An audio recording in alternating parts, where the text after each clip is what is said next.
So how do you do that internal gauge where, in the beginning when I was just starting 7 years ago and interviewing people, I thought I had to be like a Barbara Walters or Oprah. They were my idol.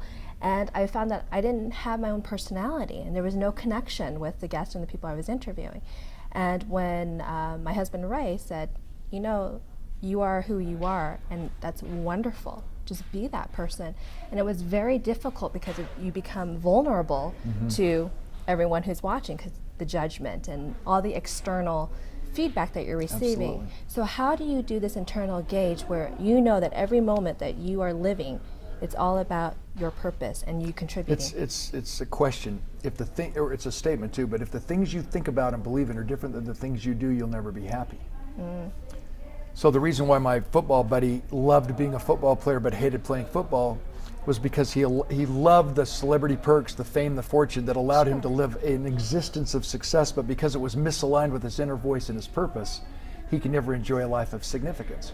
I played football for 13 years. I was paralyzed for 14 months. 16 doctors told me I would never get better. Wow. And as I started to get better, I was asked to speak.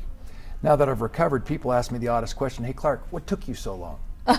And what they're really saying is, if you were going to get better, why did you wait?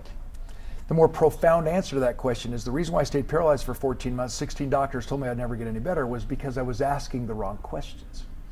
I was asking the doctors how to get better when I should have been asking myself why. Once we answer why, figuring out the how-to is pretty simple. And when your why is big enough, the how seems insignificant because I can do this to become significance.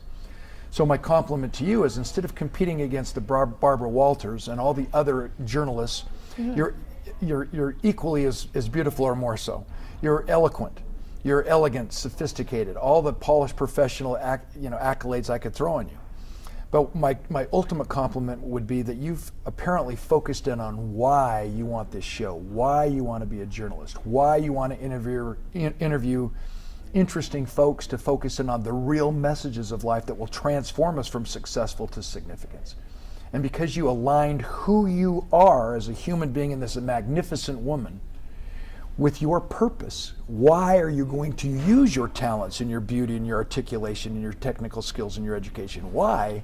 And it was in perfect alignment with the messages of this positive show.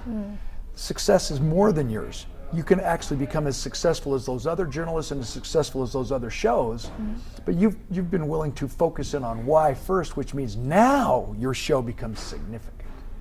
And significance is why we continually come back. It's why you'll have a following, because you're in the process of leaving a legacy by focusing in on right now, and right now is about aligning who we are with what we do.